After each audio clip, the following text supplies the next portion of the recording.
Hello, hello. Welcome back to the weekly podcast. No more excuses. Yes, this is allegedly your Monday motivation. Let's get going. Let's get going for the week. And, the countdown to the end of 2018 is in full speed mode, right? 28 days left. It's been a crazy couple weeks in a good way.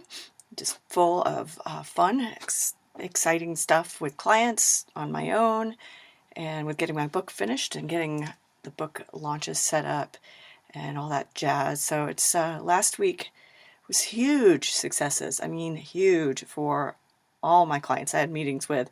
There were high fives, even double high fives, given many times.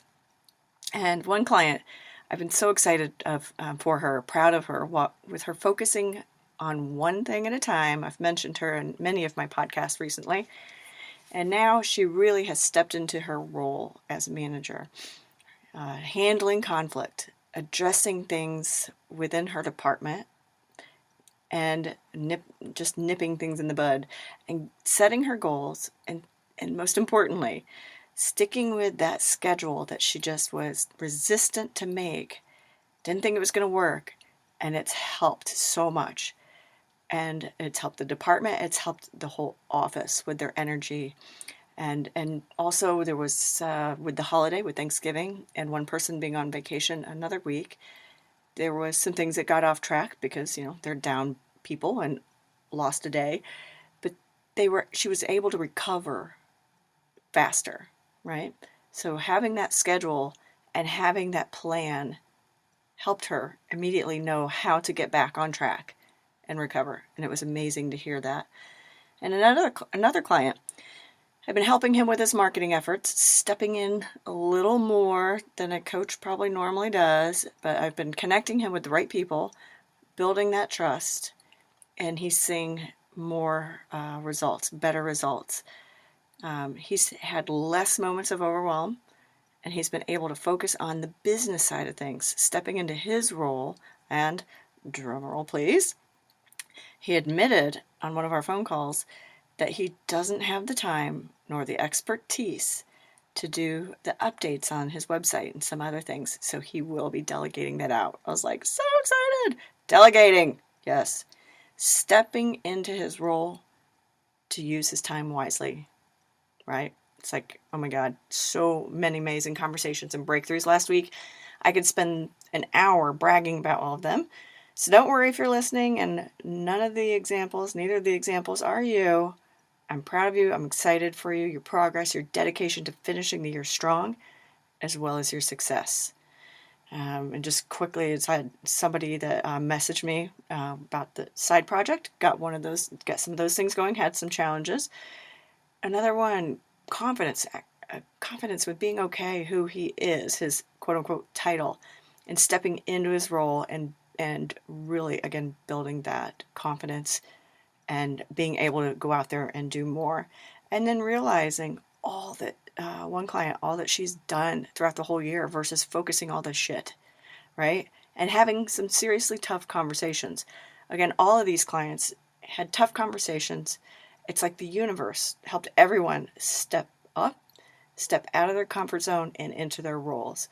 Tough conversations, holding firm with boundaries, communicating clearly about expectations. It was just a fantastical week, right?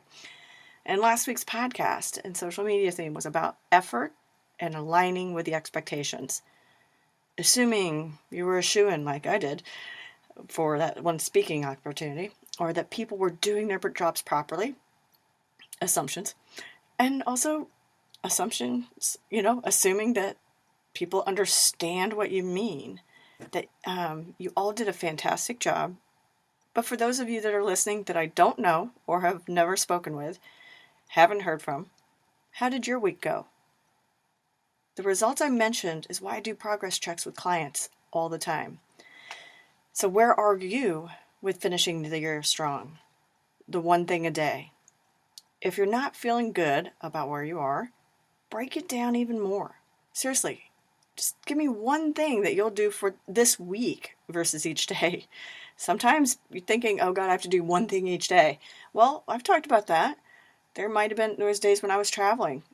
didn't get to work on my book effort, but I did a little more the next day, right? So just what's one thing? Pick one freaking thing and email me, sballard@growingforward.biz, or post it in the comment section. What's one thing you'll do this week?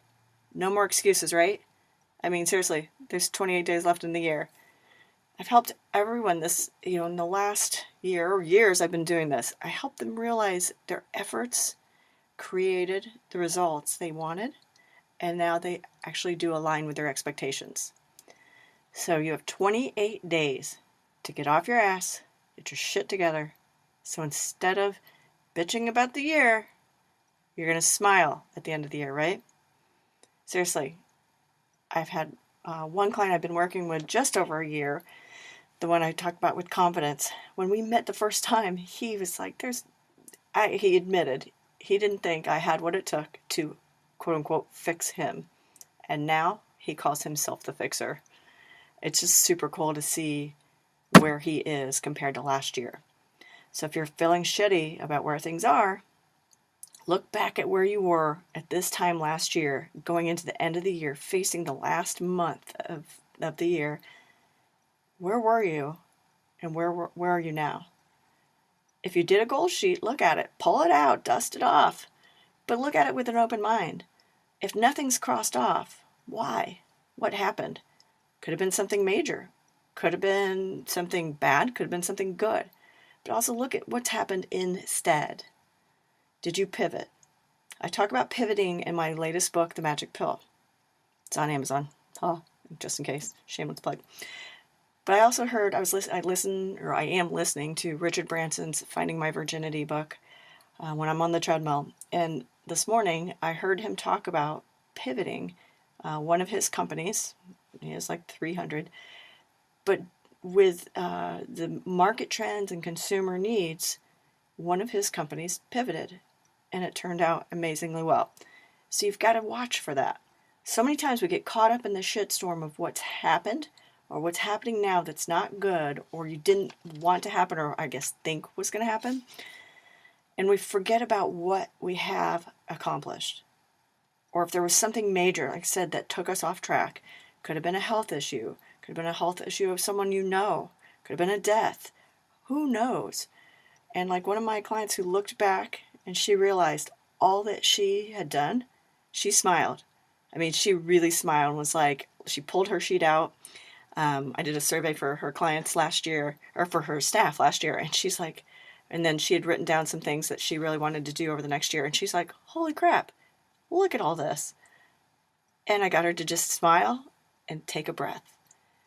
And I want to hear from all of you. Look back, email me, sballard@growingforward.biz. Tell me one thing that you didn't realize, or maybe give yourself enough credit for, or any credit for, that you're like, oh shit, look at what I've done. Even if it's one tiny little thing, right? Could be 5 pounds lost and you kept it off. Who knows? So tell me, sballard@growingforward.biz. And so speaking of my books, December 18th, if you're in Indiana, look up Cholita Tacos, Cholita, downstairs in their bar called the Tiki Lounge, December 18th from 4 to 6 p.m. I'm going to do a book launch event, so I'd love to have you there. It's open to the public, and spread the word. Come get a book. Come get all my books. Come just have a drink and meet me if I've never met you, and let's talk. Let's have a good time. So I look forward to hearing from you, because the year's not over yet. We have 28 days. Let's make good shit happen. Cheers.